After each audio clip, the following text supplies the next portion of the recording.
Geek Tank Radio on 98.1 The Max. Welcome, everyone. We are the Geek Patrol, and our microphones don't have a stun setting. Today's episode of Geek Tank Radio is brought to you by the Mon Calamari Matchmaker app. There are plenty of fish in the galaxy. Find your true love today. I'm not saying it. I'm not saying it. I mean, can you tell who fished it, reeled in that sponsor? Oh. Yeah, Max. Man, why do I have a feeling there's about to be a fishy joke? It's a trap! Okay, I had to say it. I mean, yeah. I'm pretty sure it's full of clickbait. Choose wisely. I apologize to the audience. I apparently said that loud enough that I made Joe take off his headphones. Anyway. Yeah, we better tread lightly on this one. So let's just keep our thoughts to ourselves. Anyway, welcome back there. Welcome to Geek Tank Radio, everybody. I'm Joe Thorderson here with my friends Brandon Olmstead and Allan Gilbreth and our buddy Max over there behind the glass. You landed that sponsor, right, Max? I can take full credit for it. You are perfectly welcome. Okay, well good for you. I think Max needs to book sponsors more often. This is a pretty good one. Yeah, okay. Hey, guys, Give him the nets, send him out again. Yep. There you go. Speaking of that, later, maybe we'll do a little bit of quick speculation on when I watched, I will say this, The Mandalorian Season 3, Episode 7 came out. It was a definite improvement, the tone, but what I really was watching is like, okay, how many Funko Pops, how many new action figures, how many new toy lines are coming out of this episode? I mean, just this episode alone. Like Jack Black needs another action figure. No. That was a week ago. He's I know, but he's still going to be an action figure. The 4 bazillion Mandalorians. The IG-12. I mean, it's low-hanging fruit. So later we're going to indulge Allan. I guess we're indulging Brandon, too. I can't say I'm being indulged on this one. We're going to discuss the new Muppet trailer, the Muppets Mayhem movie trailer. Oh, yeah? Well, good for you, Allan.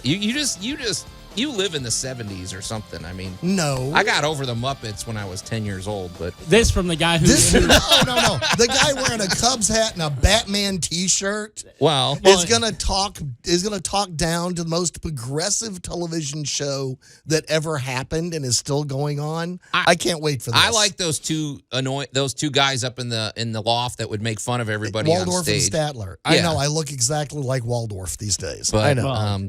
Okay. I wasn't going to say anything, but But hey, also, I know.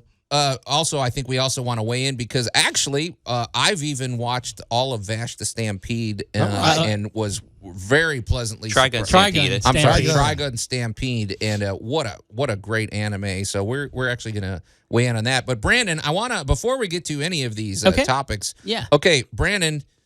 Your situation really got me thinking about something. So, for those who are new to Geek Tank Radio, you should know back in it was Christmas Eve. When we had these bad storms, Brandon had a plumbing disaster, which basically flooded his house, necessitating moving out for 3 months or something. And let me go ahead and just preface this: the pipe that it was running through our ceiling, and it went to our laundry room, a room that had been disconnected from everything for a while, at least 4 or 5 years, because and it never got capped off. Right. So guys, if you do any home renovations, make sure things get capped off, or else you will have a pool in your living room. All right. This sounds like a Tool Talk episode, but hey, here's what got me thinking about it, Brandon. Okay, how many times have we seen in Star Wars or Lord of the Rings or The Hobbit or just something where you have these characters and they show up and all of a sudden it's like, okay, well, I am now going to be living on your starship. I'm going to uproot myself from my home planet. I'm probably going to wear the same outfit for the whole time. And they never show the toll that it must take being homesick in you know what I mean? They just immediately adapt. I feel like that part never really gets, they did a little bit with Bilbo and Sam. I mean, that's what I was about Frodo to say. and Sam. However, Brandon, you lived through this, and 3 months out of your home. Now, you got a pretty good deal because your home's basically been renovated. But the emotions are... We officially moved back in on April 12th. We've been gone since Christmas Eve, so it's 4 months. Okay. 4 months. Luckily, I have a great family. We're all really tight-knit, and we support each other, and I know that's a rare thing in this day and age. Well, yeah. But I basically, it's like we were living in the the upper rooms of my grandmother's house. Yeah. But the whole time it's like, all right, you start getting used to certain things, but you long for your own bed. You long for your own setup. And of course my setup's going to be completely different because they have to basically rebuild the majority of my house. All my floors had to be done. Mm-hmm. All of the all the walls that corresponded to the room where the flood started, all those walls had to be replaced. So yeah, it's really surreal when you get in there and you're just like, you see your house just gutted. Right. And I'm still kind of getting used to the idea that I don't have to walk up and down stairs every day. It's like I'm still getting used to the fact that I don't have to like harness my dog up in order to walk him in an unfenced area. He can just go out in the backyard. So let me ask you this, Brandon, because you were away from your home for 3. Now, granted, you were 10 minutes from your house. It's true. I mean, you're not halfway across the galaxy. It's like or something. I'm still here in the good old 901. I had no problems there. I still have access to all of the same things that I would have. I wasn't uprooted and thrown across the galaxy yet. So if you were in 2023 is still young. If you were in one of these movies and you're suddenly living somewhere else, do you think that's been depicted well in film? I think they. I don't think they do enough to acknowledge that. I really don't think that they show enough of the emotional turmoil that comes with it. There's just this this sense of okay, we're here being now. displaced. Right. It's like, and even if you know everybody that you're around, you don't feel comfortable. Right. I haven't slept good in 4 months until Wednesday morning. Yeah. Well, when it ain't your shower, it ain't your shower, right? I will add one thing. I'm not sure if it's necessarily like a missing of home, but there's a movie called Moon. It's an obscure sci-fi movie, and he's like a lone man on a moon base and everything, and he's only got a robo-companion, and he's able to look at Earth from a distance and everything. I'd say maybe that's the closest I felt to the emotional depth of longing. Absolutely. You know what, Max? That the most gut-wrenching line in that movie is he goes, "I want to go home," and he says it with such heart. I mean, it's heartbreaking. He just says that, and it's like he's sitting there looking at the Earth every night, and he's like, so. I mean, even in Ad Astra, they have things to simulate being on Earth just because they want to be at something that's close to home. So after your experience, Brandon, it behooves you to harness that and write a great story about in sci-fi about homesickness. They already did. It's called The Wizard of Oz. Okay. All right. Hey, you're listening to Geek Tank Radio. We're going to take a quick break, and we'll be right back. You're listening to Geek Tank Radio on 98.1 The Max. If roasting porgs is wrong, then they don't want to be right. The Geek Patrol is back. I mean, we're not particular. Boiled, this comes from the guy that wouldn't eat them when I brought them in. Well, they just got to be prepared correctly. They were roasted beautifully, weren't they, Brandon? They were. And they were. Honestly, if anybody can prepare food correctly, it's Allan Gilbreth. Right.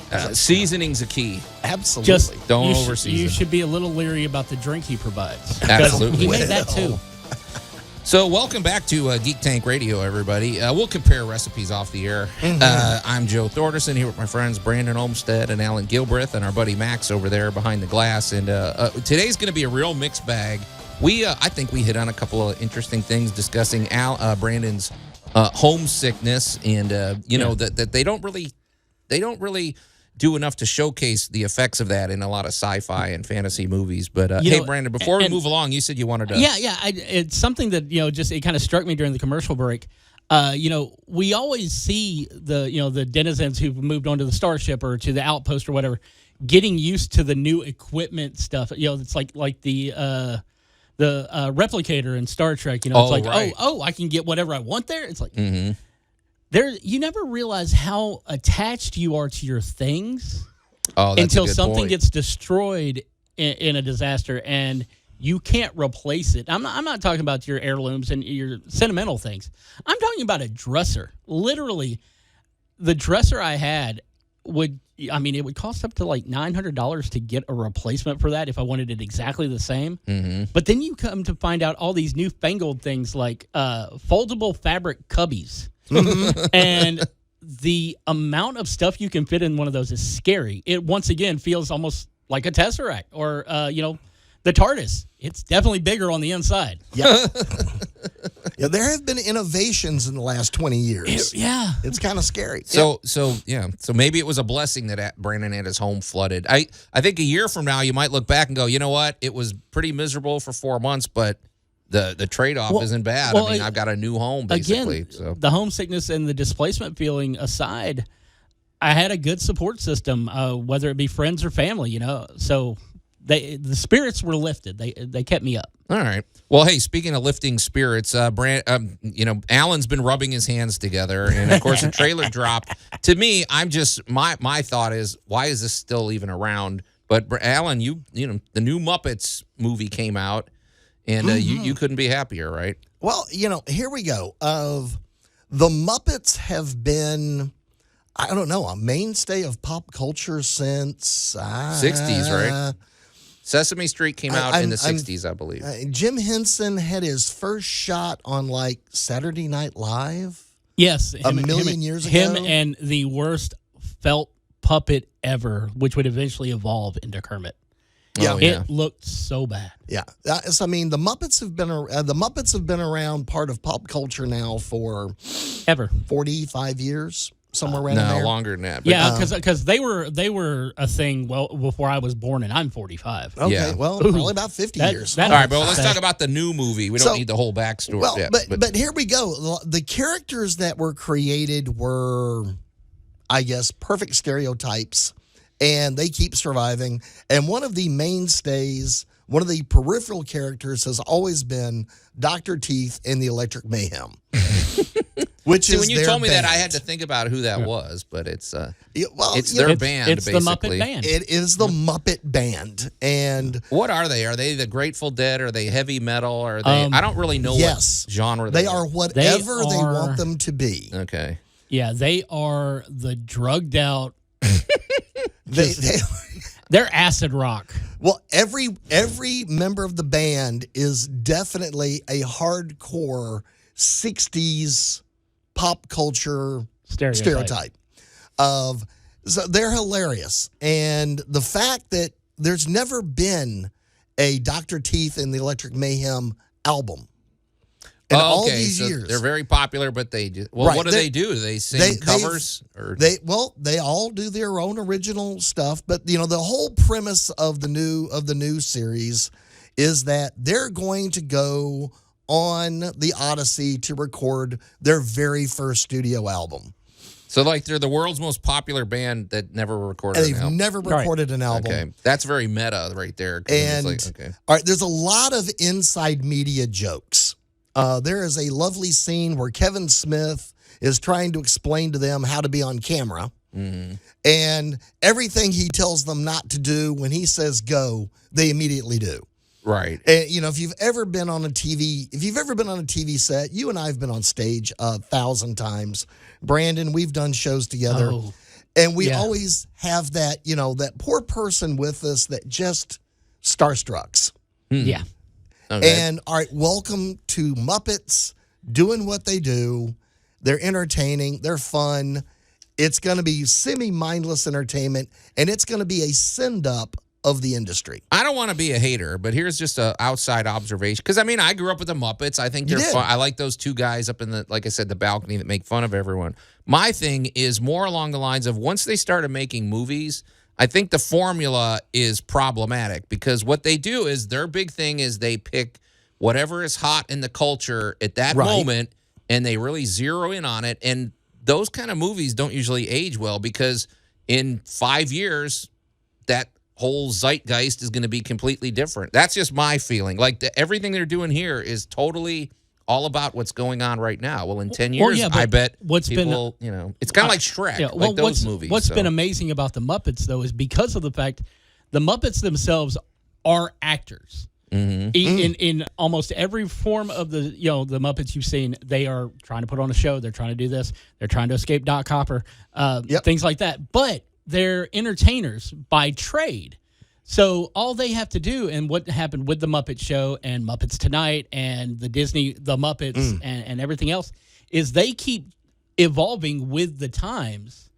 And right now, one of the biggest things about it is following one of the biggest forms of entertainment is these pseudo-scripted reality shows where they follow entertainers on their everyday life, and that's what we're getting with this. Yep. In 5 years, when this doesn't matter, the Muppets will have already evolved and done something else because they don't have to worry about aging out. I guess I get that, but I'm just wondering, isn't part of a Muppet thing? I mean, it's been around forever, but if you watch a movie from like an 80s Muppet movie, it's, I don't know. We'll continue the thought. It's more about that approach. I love the Muppets, but, you know, maybe the approach is what I'm talking about. You're listening to Geek Tank Radio. We're going to take a quick break, and we'll be right back. You're listening to Geek Tank Radio on 98.1 The Max. It's like listening to wizards yodel in parcel tongue. The Geek Patrol is back. I mean, you try that. I resent that. I think there's a skill level there that maybe isn't always appreciated by the average listener. But we do it. Woo. So welcome back to Geek Tank Radio, everybody. That one had Brandon a little bit befuddled. Oh, no. Because somebody else had to use my headphone jack because your equipment is broken. I'm not hearing the rejoiners. I'm just hearing the music. Oh, well, you're missing some juicy stuff. No, I'm not. Okay. I know who wrote these. All right. Welcome back to Geek Tank Radio, everybody. I'm Joe Thorderson here with my friends Brandon Olmstead and Allan Gilbreth and our buddy Max over there behind the glass. And if you're just tuning in, we've been just a little bit of a mixed bag today. Like we said, we've been talking about fictional characters who are homesick, and maybe they don't showcase that enough in science fiction and fantasy. Fictional. Brandon went through that himself, and I don't know, Brandon. And then also we've been talking about the Muppets Mayhem movie, which is basically a new movie that's going to be all about. It's actually a series. It's a series. It's a series on Disney Plus. It's going to be a series, right? Okay. So we're going to have the short format, which the Muppets are best known for. True. And the one thing I will say about the Muppets is, you are probably correct, and all of the pop culture references they're going to make this year, 5, 6, 7, 10 years from now may not matter.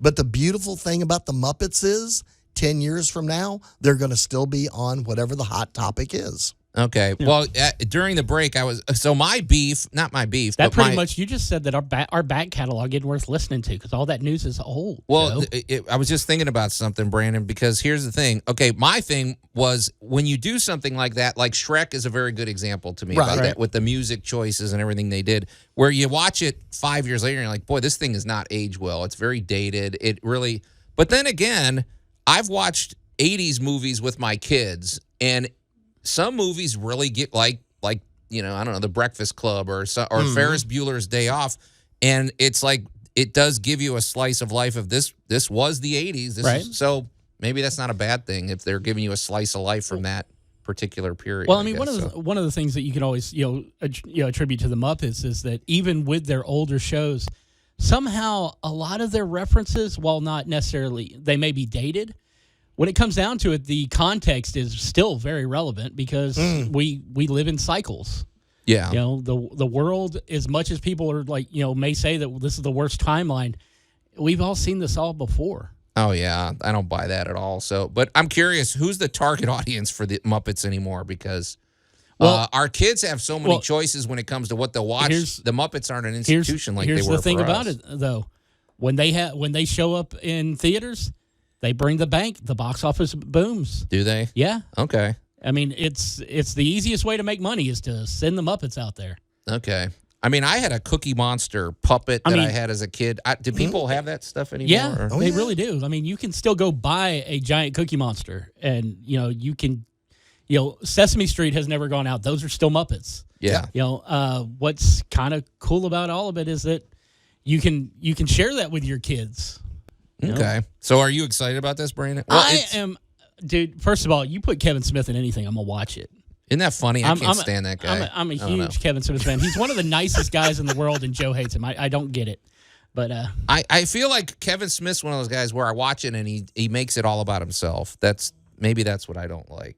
I don't know. Well, I mean, his movies, a lot of them pull references from his actual life growing up. But, I mean, What filmmaker doesn't do that? It's like I listened to his podcast, and it's like, well, when I met Stan Lee, and when I did this, and when that's sort of because he's Kevin Smith. I don't know. What are you expecting from a podcast where people are talking about themselves? Do you not understand the podcast format? It's all about talking about you and your opinion on things. I don't think so. I don't know. I will say, if anybody wants to know about Joe in his life, go back and listen to any time we talked about the Cubs. Okay. Well, okay. I should. We all talk. I mean, we just spent a lot of time talking about me being homeless. All right. I guess. I don't know. Whatever. But so we'll all watch it. I mean, I don't know. When does this come out? I didn't even know. It's very soon. Okay. It's May 10th. Yeah. Okay. Well, this isn't enough to make me not. I am just out of principle gonna at least take a break from my Disney Plus subscription at some point, and this isn't enough to make me resubscribe. And get Apple's free trial and watch Tetris. Right, because I'm behind on that. So, hey, speaking of things that on Disney Plus, let's at least mention this. The Mandalorian season, 3, episode 7 came out, and let's just cut about to the Muppets, chase. like that little green thing, huh? What do we? Okay, spoiler, folks. But Baby Yoda is now tooling around in IG-11, who's been gutted, and he's basically working him with remote controls. He's now a Gundam. Yeah. I mean, and now he can talk. He can say yes or no. They need to add to his. He said this is the way a few episodes back. Yeah. So I mean, it was. He did it not was say baby the way gibberish, this but you could is. say He said this is the way. It was baby gibberish, but you could tell what he was saying. Yep. That's why Bo-Katan and Dan both looked back at him like, "Holy crap!" Well, we're it's about 7 months away from Christmas. So I guess I'm wondering, what are we going to see in toy-wise? I mean, let's face it, we're going to see some toys out of this. That's going to be a little meta. A remote control version of a Grogu remote controlling an IG. Right. Yeah. I mean, yeah, you're probably not going to see the remote control, but you will definitely have the figures, the pop, the plushie in a mech. How do you Lego that? That's going to be difficult. Oh, that'll be a great Lego set. You know what? We're going to ask somebody that sometime soon. Lego. We're going to ask somebody that soon. In a couple of weeks, we remember that question, Matt. Yeah, we're gonna have the guy cornered to answer that question. Oh yeah, we should mention Max versus Dan. Yeah, it's going to be great. I think though the question for me is, are they going to arm? Are they going to give him some guns next episode? Oh, he's got baby Yoda magic hands. Yeah, but that wears him out. He can't be falling asleep at the wheel behind this thing, unless they give it autopilot or something.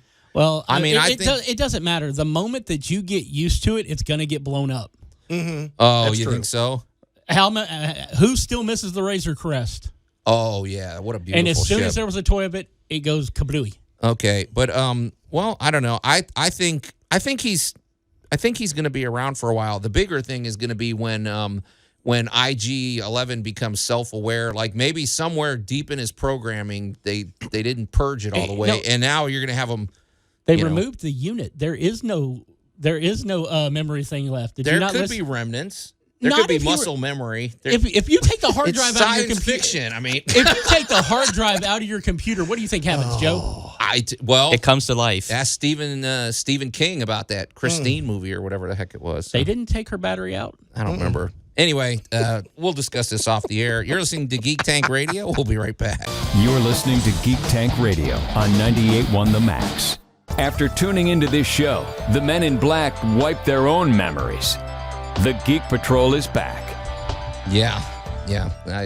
I think that's probably the best thing. We're all about mental health here. And who are you guys? Yeah. So welcome back. Look right here into the little thingy. There you go. Right. Welcome back to Geek Tank Radio, everybody. I'm Joe Thorderson here with my friends Brandon Olmstead and Alan Gilbreth and our buddy Max over there behind the glass. Who's Max? Okay, Max. Stop flashy thinging him. He really, he runs the gags into the ground, before they're okay. Hey, it has to be his upbringing. It is. Yeah, he grew up in a weird situation. Hey, before the break, we've been talking about the Muppets. It's funny. I turned on a dime with my opinion. At first, I was criticizing the way they make movies and shows, and then after I thought about it, I'm like, you know what? Actually, it probably makes a lot of sense. It's a slice of life from that particular time period, and maybe it doesn't maybe the references are dated, but then it captures the zeitgeist at that moment. So it does. This is him telling you to go back and listen to our past shows. Yeah. There you go. Hey, that's a good idea, too. Yeah. And all they got to do is go over to geektankradio.com, and you can listen to us on Tool Talk. Not Tool Talk, YouTube, thing. That thing. Yeah, we're on YouTube Same with both thing. Tool Talk We officially and have that. too many things, Allan. You got to streamline that. And Spotify. So. Right. And go to geektankradio.com and, and go to the Facebook page, whether Brandon tells you to or not. So, hey, guys. And subscribe. Now, one thing that's interesting, I was behind the times on this, and then somehow I finished before you. But, Brandon, Trigun Stampede, you were really strongly recommending it. Max was begging me to watch the show, and I went ahead and watched it, and I finished it about 2 weeks ago. I don't know, whenever it was. Yeah. And you just finished it. Well, yeah. And we wanted to just I like to bank a handful of episodes when I'm watching anything these days. There's sort of this experience I always have with these animes that I really like. Now, this is a gritty anime. There's not a ton of humor or anything in this. There's some, it's pretty hardcore. But my thing with anime has always been, I look at what the premise is, and I'm like, that's ridiculous. It's silly. I have no interest in it. And then when you actually immerse yourself in it, it brings you in, and the characters are fleshed out, and the production's usually good, and the music is oftentimes really great, and everything about this production is outstanding. That was genuinely my only complaint about Trigun Stampede. Okay. Is that we didn't get a rendition of the original theme song at any point, but like they did it. Oh, go ahead. The music still, it still hit pretty hard. Yeah, they put a lot of effort into the look and the aesthetic of this show. So, I mean, not only that, but I like the way how they took characters that were underdeveloped and developed them in this show. Yeah. Like Knives was a very underdeveloped character where he didn't feel like the main antagonist, because it's like, all right, we throw in the end the fact that you have a twin brother and everything, but it's mostly about the character Legato Blue Summers in the original series. Yeah. This is a prequel, right, Max? Last episode is pretty much episode 0. Yeah. Okay, so the first Trigun that came out, because I watched 2 episodes and I just couldn't get into it. I thought it was very goofy, and the whole look was silly. And we've seen this with anime sometimes. Somebody will make an expression and their eyes get 5 times it, and so they do have that. That one didn't appeal to me, but they took that. I'm gonna say something here, Joe, and I don't mean this as any real criticism.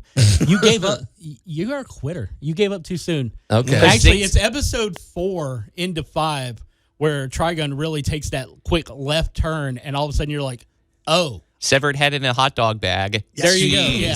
Okay, but all right. And suddenly you kind of go, I get it. I get where we're going. He is using humor to escape his sorrow. Because if he's not laughing, he's crying. Yeah, you find out some harsh stuff about Vash later on. They don't give you one of the cool things about this is if you don't have time for exposition, you learn really quick here. Right. In Stampede. In the OG anime, things that we learned in the first 2 episodes of Stampede, we don't learn until almost halfway through the series of the original one. Okay. And and Max is absolutely right. They finally did Knives justice.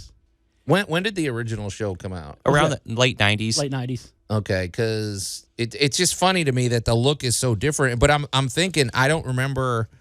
Okay, this new show is pretty violent. You probably don't want to watch it with your 7 or 8 year old. Yeah. But in the original show, was it this gory and violent? It wasn't this gory, and a lot of the violence was more alluded to than it was actually shown. Okay. It's more the cartoon violence. You saw the explosion on the other side of the hill kind of thing. Okay, so what you're saying is... They also made a very good, clear point to talk about that despite all the destruction Vash was causing, he was finding a way to do it without killing anyone.